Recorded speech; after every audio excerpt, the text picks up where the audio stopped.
El Huascarán, the highest peak in the Peruvian Andes. This snowy landscape has been venerated since the beginnings of time.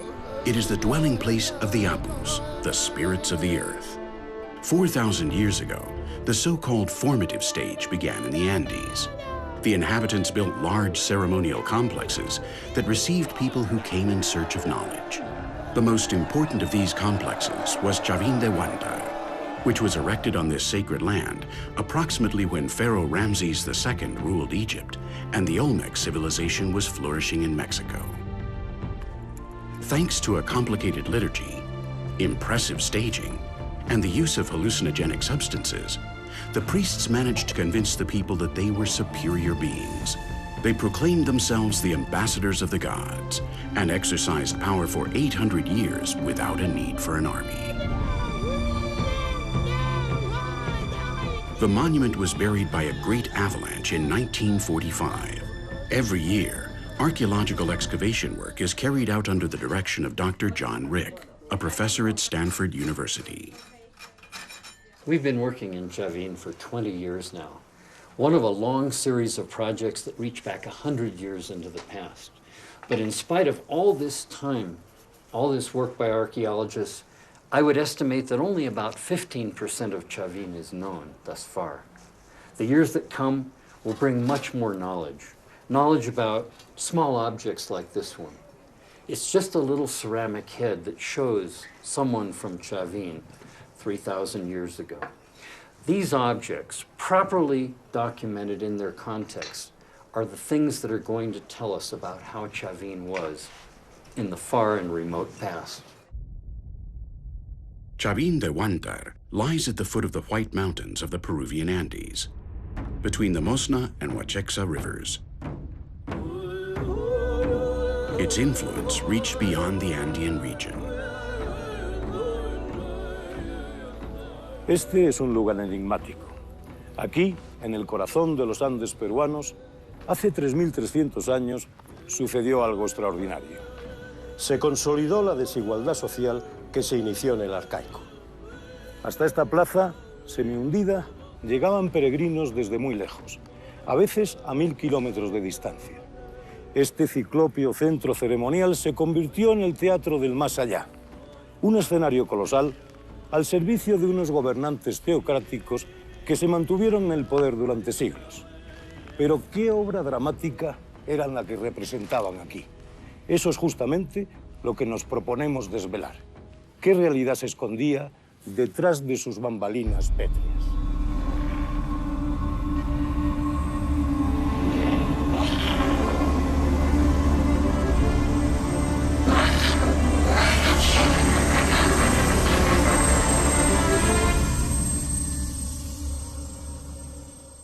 The buildings house some mysterious underground galleries. In the darkness of these stone passages, the priests performed a large part of the liturgical drama. Here they subjected the pilgrims to hair-raising tests of initiation.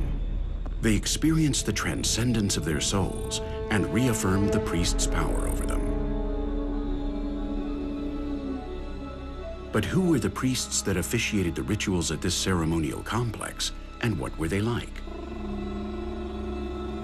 The stone stelae found at Chavín portray them as transformed human beings with large fangs, snakes on their heads, and claws on their fingers and toes. Their ritual appearance was imposing. On some gravestones, we can see the priests holding a San Pedro cactus, a plant that was at the center of a major part of their religion. The cactus of the gods still flourishes at today's archaeological digs.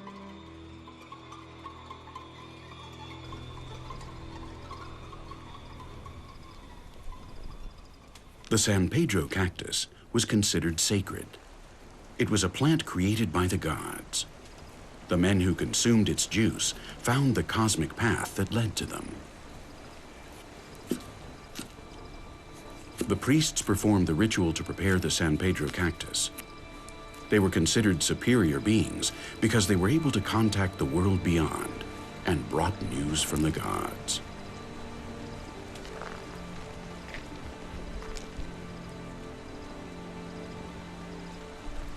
After cutting the cactus, they cooked it for 6 or 7 hours. When they filtered the resulting liquid, they obtained mescaline, the visionary entheogenic alkaloid that they consumed in their religious rites. At first, mescaline produces drowsiness. After that, a great vision, a sharpening of all the senses. Then comes the separation, the feeling of being projected through time and matter.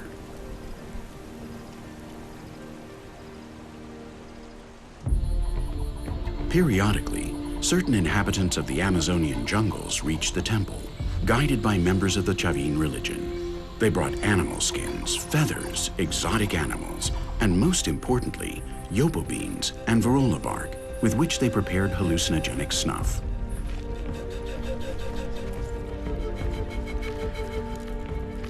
From the moment the pilgrims arrived at the temple, they were guided by acolytes and helpers at all times. Some of the galleries have various levels. Others are narrow and dark. They are totally silent. The enormous stone walls isolate them from the outside world. A narrow passage leads to the most important of them all, the Chamber of the Lanzón, a white granite monolith standing about 4 meters high that depicts an extraordinary being. The Italian naturalist Antonio Raimondi was the first European scientist to explore the archaeological remains of Chavín de Huantar. He arrived about 1860 and was completely fascinated. The monument was half buried and in a very bad state, but he was able to enter some of the underground passages. When the dim light of his torch fell on the feline features of the amazing Lanzón, he realized how important that hall must have been in its time.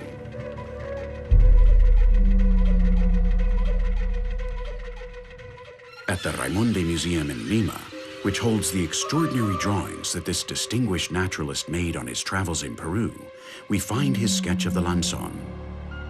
Many believe that the Lanzón represents an anthropomorphized god, but I think it's equally probable, or perhaps more probable, that in fact this represents a person who has been transformed by the incorporation of the elements of fierce animals. This would conform closely to the Chavín idea that there are certain humans who have direct access to power and to the gods. Constructing the buildings required the work of a huge number of people to transport and carve the enormous blocks of white granite, quartzite, and limestone that weighed up to 10 tons. This titanic undertaking took a long time. The construction took place through a series of additions. They are U-shaped truncated pyramidal structures and sunken rectangular and circular plazas. They began construction with a solid filler consisting of clay and stones, to which they attached the carved stone walls. They raised the walls with large stones, surrounded by other much smaller flat stones to increase their stability. They joined them with a mortar of clay and flat, sharp pebbles that didn't contract when it dried. There were small windows between the galleries, opposite ventilation ducts connected to the outside. The widest gallery is the so-called double corbel. By supporting the roof on 2 large stones, the builders were able to make the passage wider.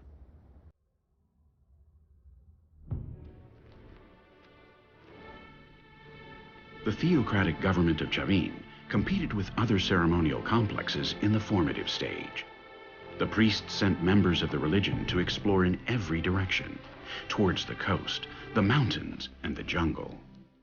They spread Chavín's technological knowledge as they compiled geographic data about the regions that they crossed and collected information about the people who lived there, their customs, their wealth, and the ways in which they subsisted. It's also possible that the members of the religion charged with spreading the message and fame of the high rulers of Chavín and convincing people to travel to the ceremonial complex underwent a long period of apprenticeship before becoming explorers.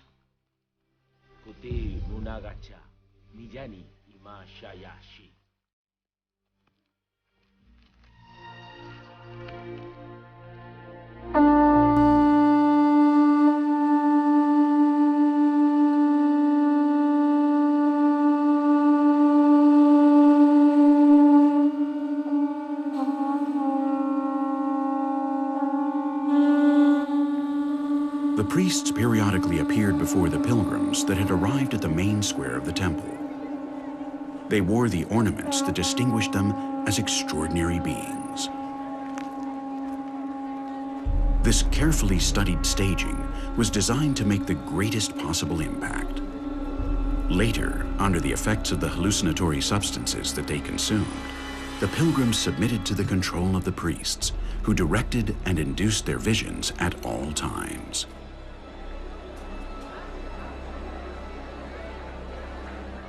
Each gallery has a unique design. It's likely that each one was the site of a different level of initiation. The final stage would have taken place in the crypt of the Lanzón.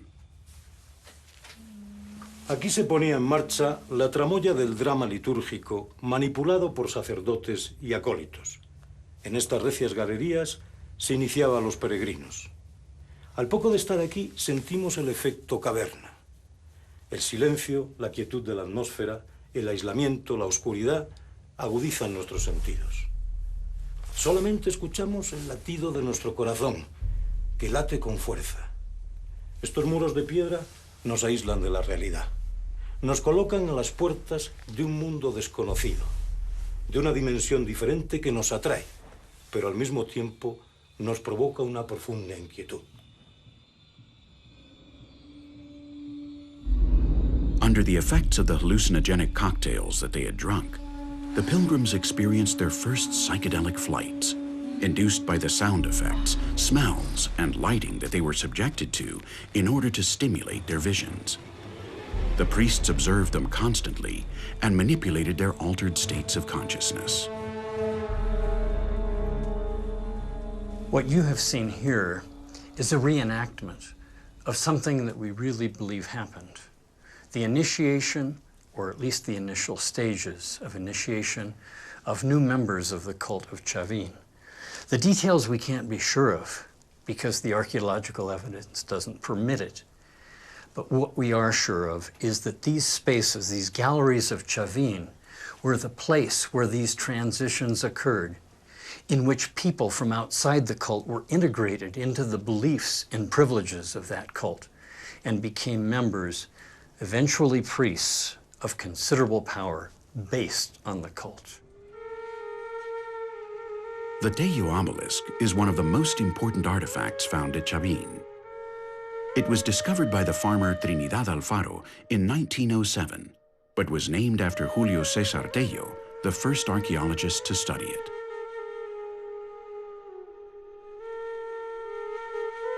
It stands 2.5 meters high and 32 centimeters wide. Sculpted on all four sides, it portrays two dragons, one a female and the other a male. They have the heads of crocodiles. The obelisk also bears the images of men, land and sea animals, birds and plants. Mi hipótesis es de que el obelisco Tejo está representando un personaje Libiac, es decir, la divinidad de esta Libia, que es la que genera el trueno, que es la que genera las grandes tempestades, que baja de las alturas y es temido y temible, que está asociado al mar, está asociado a las plantas, está asociado a los animales, y a lo largo del obelisco lo que se hace es representar todo eso.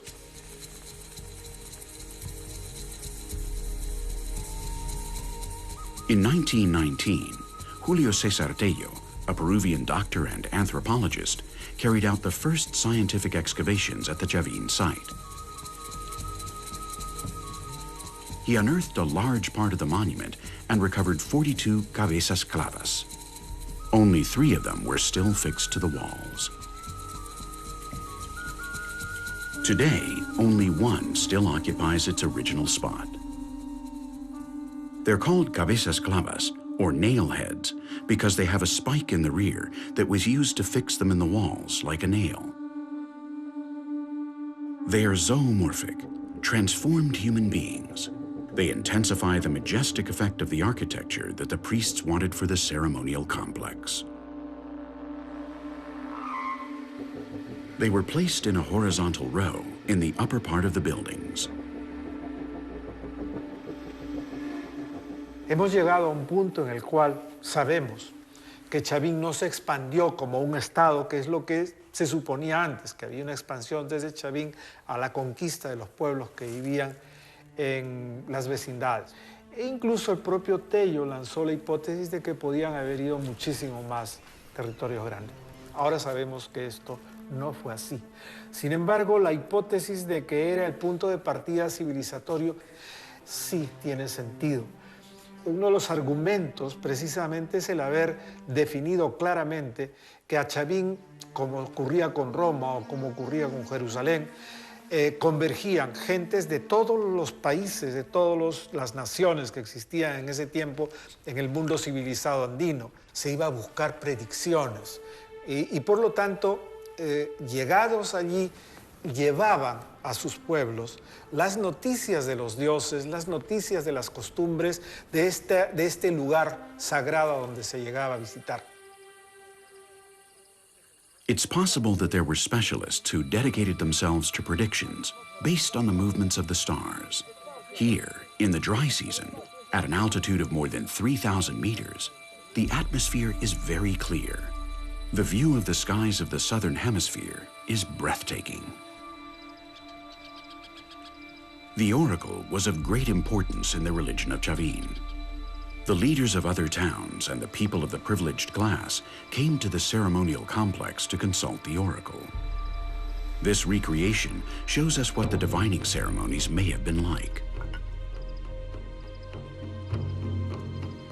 After consuming the cactus of the gods, the medium entered into contact with the ultra-sensitive world, where the senses are heightened and clairvoyance and intuition come forth.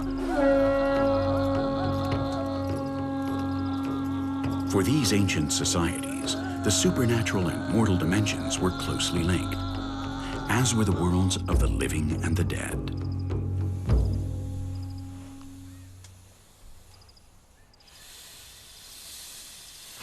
The prophetess performed a specific liturgy of the rite for those who asked for her predictions.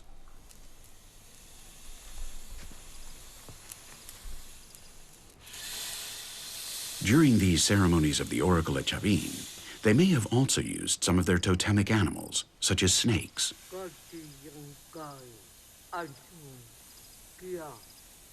The sacred nature of snakes is patent throughout the iconography of Chavín. The participation of animals is very common in this kind of ritual all over the world. The seers interpret their movements and gestures, which are considered signs of the language of the world beyond that the diviners know how to translate.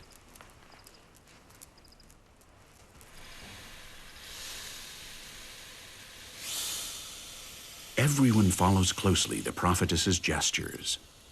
Her manual sign language deciphers what the spirits want to communicate through the movements that the reptiles made.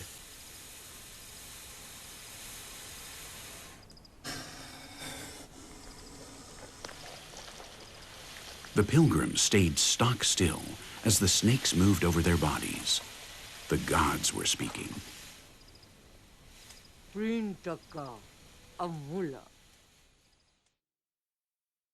Another of the important monoliths at Chavín is the Raimon de Stila, named after the Italian naturalist who discovered it and arranged for it to be taken to Lima. It represents a zoomorphic being with bulging eyes due to the psychedelic trance it's in. It has 4 feline fangs in its mouth. It's holding 2 staffs, which finish in snakes. Its extremities are like the claws of a jaguar. It's said that Antonio Raimondi found it one day when he was invited to have dinner at the house of the peasant Timoteo Espinosa. Apparently, they used it as a table. The naturalist immediately realized that that slab of stone wasn't natural. They turned it over, and yes, indeed, it was a gem of the Chavín culture. Después de 13 años de su descubrimiento, la estela Raimondi llega a Lima. En la capital, esta pieza es incorporada al Museo Nacional y a partir de ella, los peruanos, por primera vez, conectan con su pasado prehispánico, haciendo de esta pieza la piedra fundacional de la República. In the previous archaic stage, the societies here had been egalitarian communities with very little social division. But with the construction of ceremonial complexes during the formative stage, the societies were organized with a more pronounced hierarchy. A dominant class of priests and specialists emerged, and social inequality appeared too. These extensively engraved columns give us a good idea of the strategy of the priests of Chavín in creating inequality. They represent human individuals with animal attributes, the attributes of fierce animals, representing the powers of nature. In this way, the priests were trying to convince people that there are individuals who have direct contact with the gods and those that don't. They should be read, the columns should be read as a catechism that the priests are giving to certain people. The iconography of Chavín expresses characters and ideas that required an explanation in order to understand the complexity that they represented. They were encrypted images that needed the intervention of a member of the cult in order for the uninitiated to be able to understand. It was a ritual language that separated those who knew the secrets of the gods from those who didn't. Some elements are always present, such as bulging eyes which allude to the ecstatic trances, feline fangs, snakes, and claws.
In certain places, such as at the foot of the snowy peaks, they made religious offerings to the land.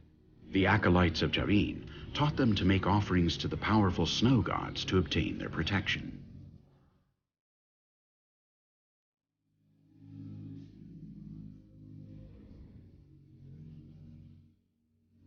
Sometimes they had to cross territories inhabited by hostile peoples. Speed and agility were the best resources they had to get through them without being seen and avoid dangerous encounters.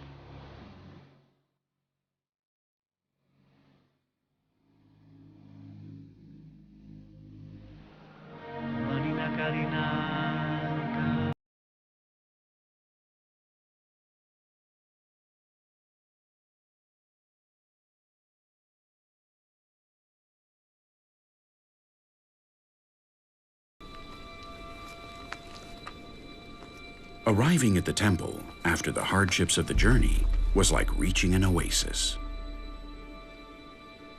The hierarchs, the members of the temple, and the Chavín religion thrived thanks to the offerings that the pilgrims made. The priests had conceived a strategy to convince the people and reaffirm their grip on power. A power that was sustained by a single dogma, that they were the ambassadors of the gods, the only ones able to communicate with the world beyond. The leaders of the various groups that arrived at the temple were subjected to more complex initiation rites than people of lower rank. Their initiation began with the consumption of the San Pedro cactus. Pope,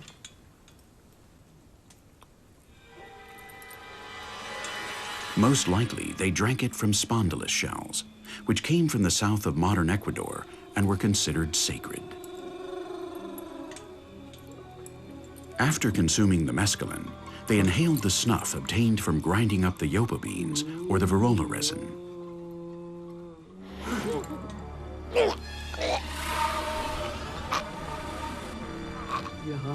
The burning sensation in the nasal passages caused by the hallucinogenic snuff was terrible.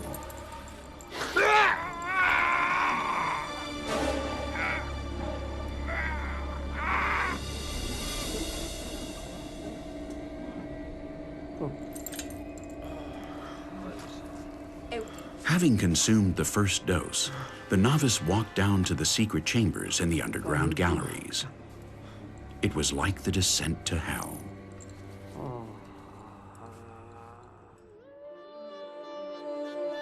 The circular plaza was a very reserved place with restricted access.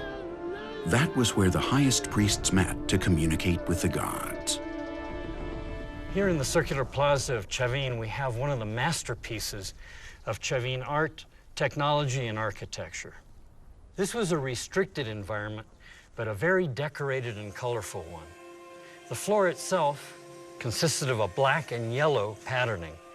The walls were white, the staircases accented with black, stones coming from different places. But most importantly, we had stone that was cut precociously. It was engraved, and there were figures of humans and felines decorating these walls, illustrating the types of ceremonies that took place in this very special environment. The water channels are a colossal work of hydraulic engineering. There were canals for drainage and others for religious use. Some 6 kilometers have been excavated, which represents perhaps 10% of all the channels that may exist. Impresionantes. Impresionante. Wow. Ambiente interesante, ¿no? No, pero estas losas son enormes, ¿no? Sí, sí. Y es bueno porque hay como 7 metros de edificio encima de nosotros. Tenemos ahora mismo. Hay una sobrecarga aquí fuerte. O sea, que esto lo construyeron antes del propio centro ceremonial. Sí, esa es una de las cosas más importantes, es que no hay manera de instalar un canal después de construir los edificios altos. De hecho, tenía que haber estado aquí antes de esta construcción. Y si estuviera antes, y como lleva el patrón de los canales, responde a la última fase de construcción, o sea que está acomodando la posición de los edificios, los últimos edificios de la época Chavín. Quiere decir que esto fue construido con conocimiento de dónde iban a construir. De lo que iban a construir después. Sí, exactamente. Seguramente sería también una parte de la iniciación, ¿no? El poder pasar hasta aquí. Sí, yo tengo imaginado que quizás lo que hicieron era de meter gente en la oscuridad y decir que tienen que seguir hasta escapar del espacio. Entonces se puede imaginar sintiendo en la oscuridad la manera adelante. Sin saber si hay huecos profundos. Impresionante.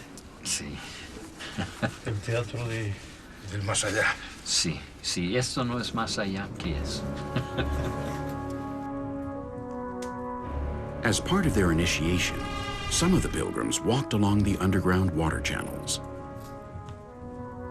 It was one more test that they had to pass while immersed in a deeply altered mental state and without any clear references in time or space. The initial effects of the visionary drugs are unpleasant. Gastric convulsions, dizziness, even vomiting.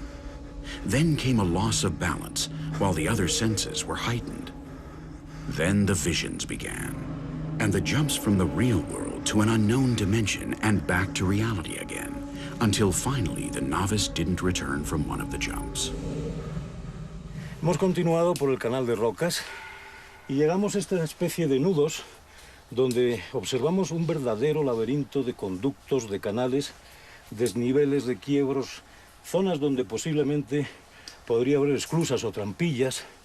La verdad es que es una obra hidráulica conmovedora que lo utilizaban para manipular el agua, para crear efectos sonoros, incluso estruendos, que podrían subir por estos, ascender por estos sifones hasta la superficie y sin duda quebrarían el ánimo de los peregrinos neófitos que estarían ahí en la zona sacra. Outside, near the portico of the Falcons, we can see the vents of the deep shafts. They're a sort of speaker from which the roaring voice of the water emerged.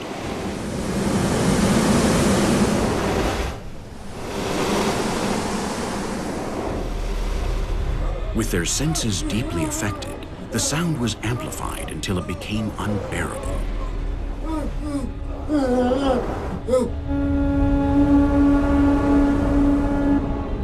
The priests that induced and led the initiations were always on the watch.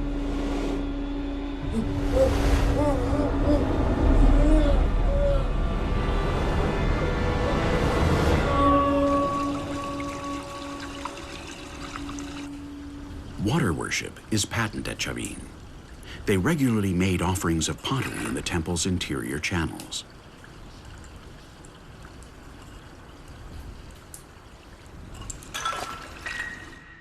The Chavín pottery ritual was extraordinarily refined and subtle. The pots were spherical, with handles in a variety of designs, such as a pointed stirrup shape. The decorative motifs on the pottery were abstract. Snakes, feline fangs, birds, frogs, and plants expressed a concept and a scene that only those initiated into the temple society understood. Most of these artifacts were found in the Gallery of the Offerings by Dr. Lumbreras, completely shattered. Here in 2001, in the Gallery of the Caracolas, we found 20 shell trumpets. These are of a species of tropical water snail that comes from no closer than 1,000 kilometers away in Ecuador. The concentration of these highly important ritual objects on the floor of the gallery seems to indicate that this was a sacristy, a location for holding ritual items which could be taken out and used in large-scale ceremonies precisely in this part of Chavín. Strombus shells were very important. Once they had been manipulated, they became pututus, the horn that was one of the main instruments in their religion.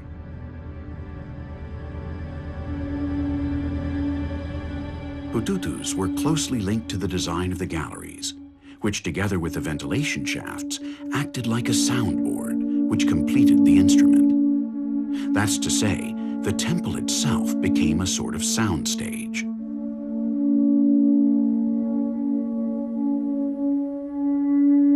In each gallery, the sound was transmitted in a different way.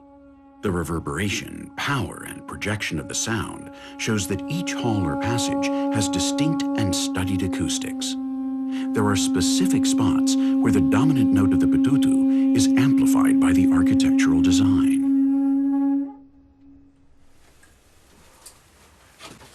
I've been found, but the discovery was made difficult by the very complex interaction between the tones of my Strombus pututu and the acoustic conditions of this gallery.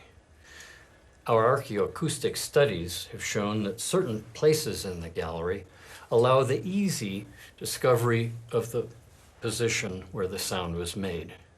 But other places, it's impossible to tell either the direction or the distance that the sound is coming from. This suggests that this gallery was designed to confuse participants in rituals and lead to their disorientation because they could not figure out where they were in acoustic space. The pututu musicians were held in high esteem and linked to birds, nature, and the heavens. The sound that they made with their shells was the voice of the gods. The temple became a soundboard, Strategically located, specially designed shafts transmitted the sound to the exterior.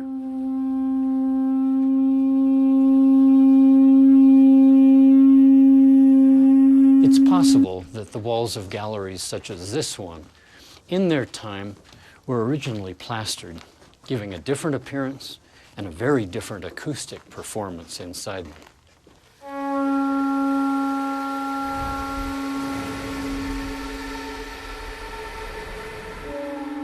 Archaeoacoustic studies carried out inside the galleries have demonstrated that the diverse ways in which the sounds were transmitted were not by chance.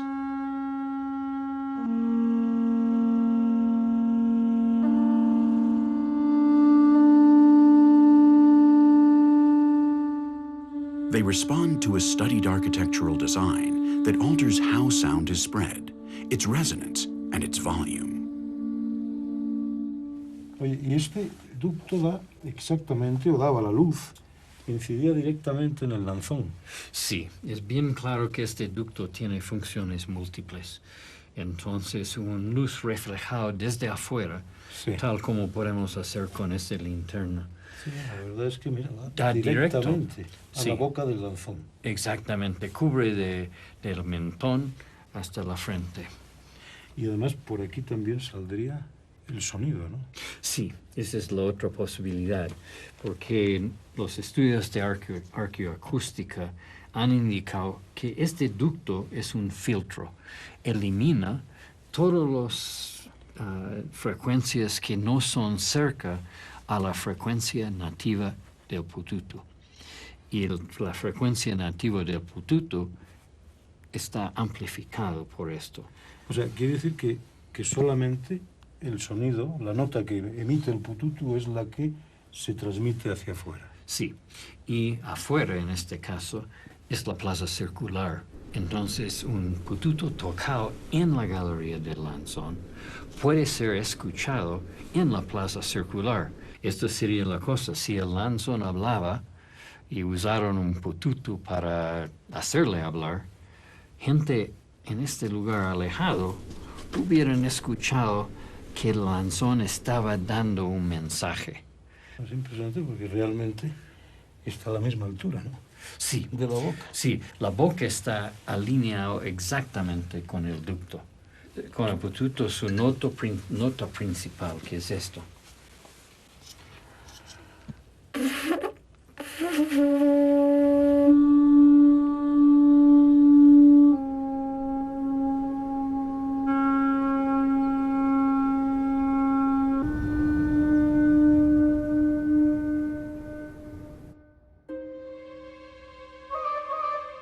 Our technical team set up a laser projector in the ventilation shaft, and we were able to confirm that it is aligned to the millimeter with the lanzon's mouth.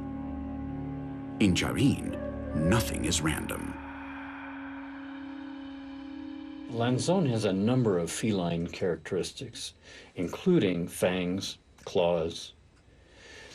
Since we believe that the lanzón may have spoken in the voice of the pututu, it's very interesting and perhaps not a coincidence that the pututu can also speak in the voice of a feline.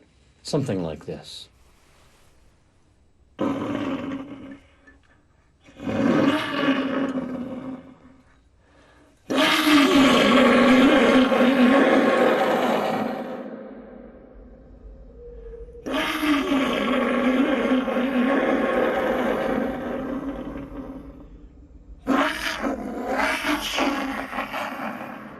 Those who stayed outside heard the feline roars of the underworld while they drank the cactus of the gods. Those strange sounds that came from inside the temple disturbed them and stimulated their psychic experiences.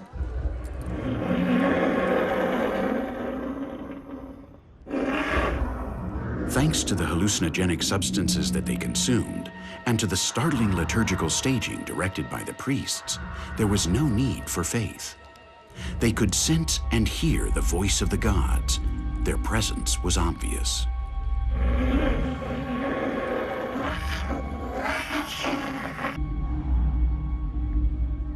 those who were initiated in the underground galleries were given hallucinatory cocktails made with various substances. The effects that those sounds produced in their minds drove them close to a state of panic. No solo utilizaban la mescalina que obtenían del cactus San Pedro. Se han encontrado morteros e inhaladores que evidencian que también utilizaban otras sustancias, otros fármacos visionarios que venían de la selva. En esta cabeza clava podemos observar dos grandes mucosidades que cuelgan de las fosas nasales. Actualmente todavía hay grupos selváticos en el Amazonas que utilizan estas sustancias. Cuando las inhalan, el primer síntoma es la salivación y esa profusión de mucosidad. Sin duda, los sacerdotes de Chavín elaboraban cócteles enteógenos absolutamente alucinantes. The priests were present at all times, above all when they initiated a leader with whom they were interested in reaching strategic agreements.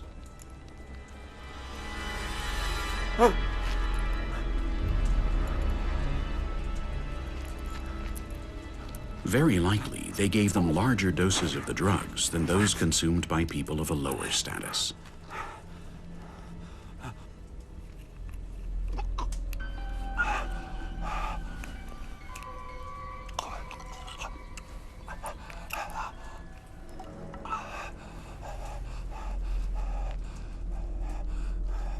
Este pozo conduce a la galería de las ofrendas.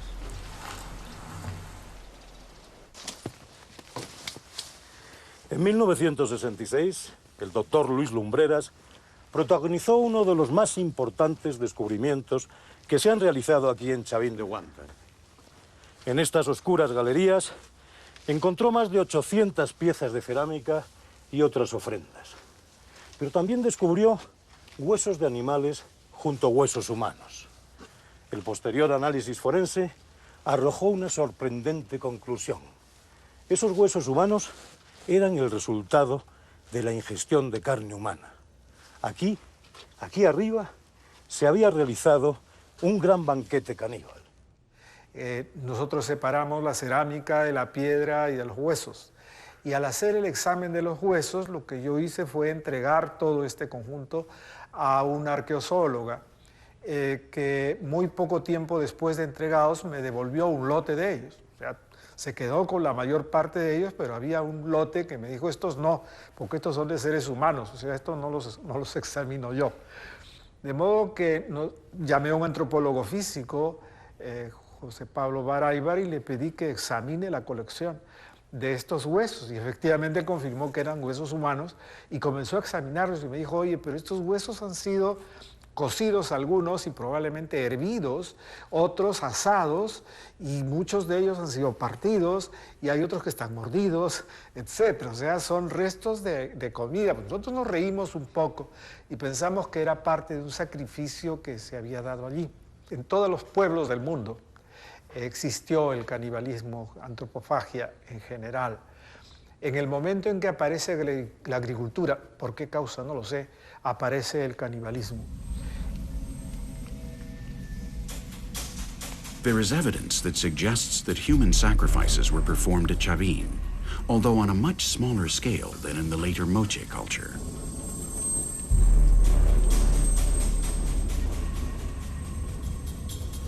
The majority of the ancient peoples shared a universal terror of impurity and a corresponding universal desire for ritual purification.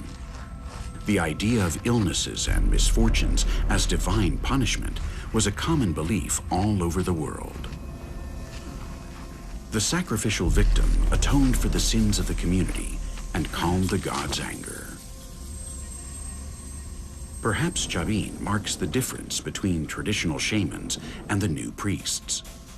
On their magical trips, shamans traveled to supernatural planes where they could fight against harmful spirits and gods, absorb others' impurities, and return with solutions.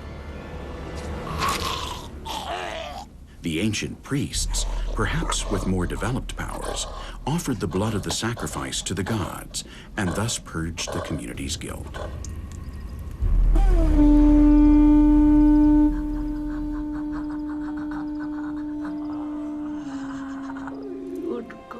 Good God. It hasn't been ruled out that after invoking the gods, they smeared the lanzón with the blood of the sacrificed.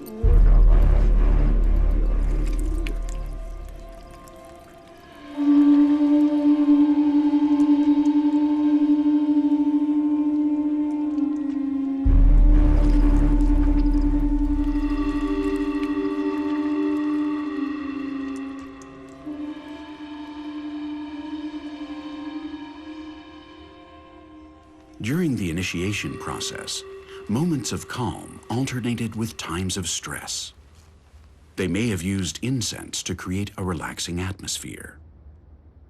Through the proper placement of anthracite mirrors outside, many of which have been found in the excavations of the shafts, they reflected the sunlight inside, creating light effects.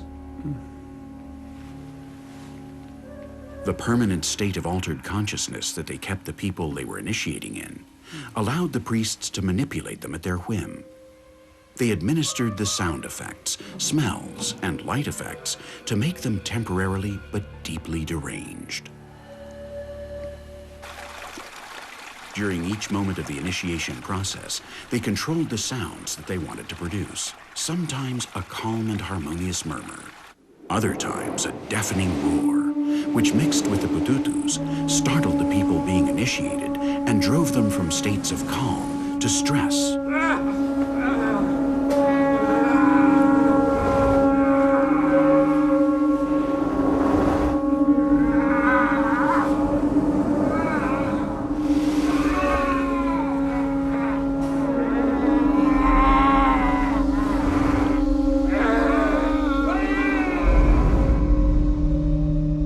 Chosen, or those who had passed through all the stages of initiation, reached the lanzón. They might be members of the families of the priests who held power, or leaders who they had an interest in singling out. Still in a psychedelic stupor, the chosen were led by the temple acolytes to the crypt of the lanzón.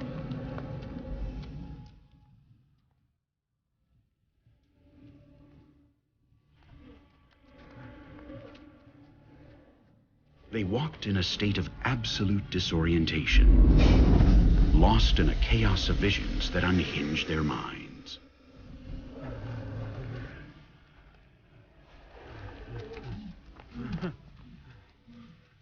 They couldn't have known that they were reaching the end of the test.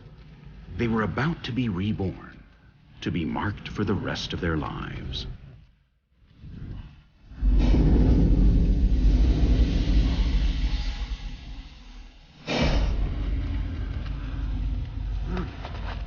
Weak and in a catatonic state, they staggered over the last few meters before facing the passage that led them to the lanzón.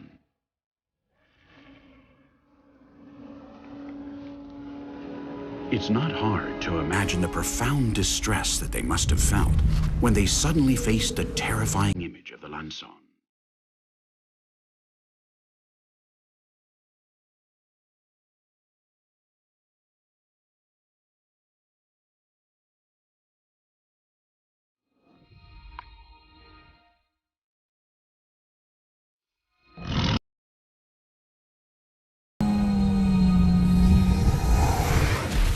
But little by little, they would calm down and their catharsis would be complete.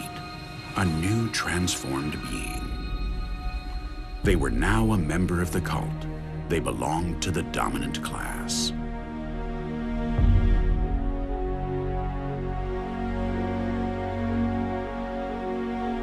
In the grand plaza of Chavín de Huantar, the pilgrims would wait expectantly for the arrival of those who had seen the lanzón.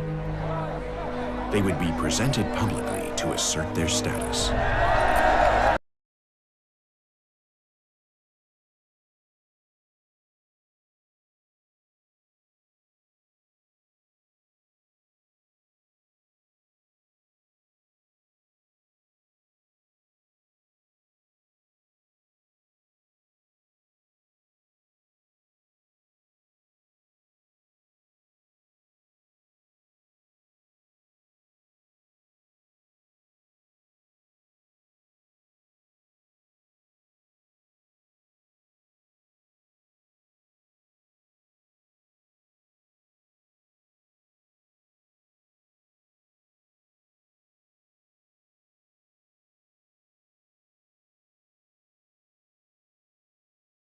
gazed to the world beyond and began to submit their equals to their will.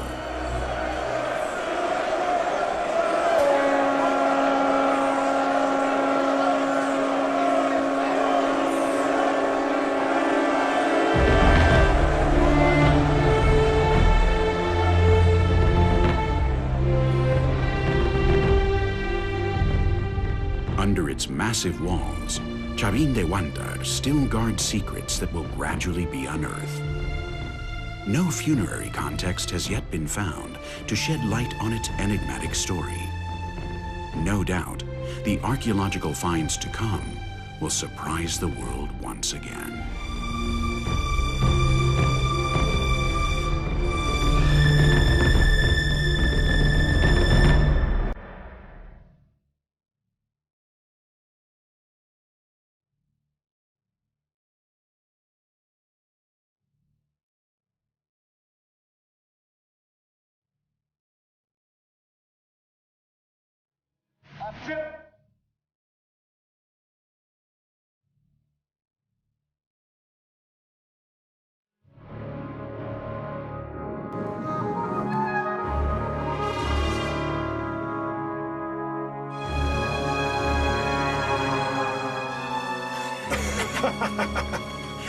Hasta su plano medio. El plano medio como el que teníamos ayer en la cueva.